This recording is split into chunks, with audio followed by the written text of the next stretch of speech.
Hi and welcome to the short tutorial. In this video I will show you how to reverse a video on the Capcut. So first of all you have to open your Capcut mobile application. Once you will open it, now you have to add any video you want to reverse. So let's suppose I want to reverse this video.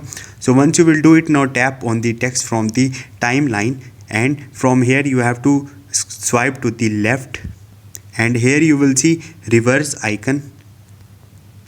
So you have to click on this reverse button, and as you can see video is reversing. So if you like this video, do subscribe to my channel, and once the process is complete, now you can play it and video is reversed. Now you can simply export it from the right top from here, as you can as you render your videos from here. So this is the video. Hope this video will helpful for you. If you have any question, you can ask me in the comment section, and don't forget to subscribe my channel. Thank you.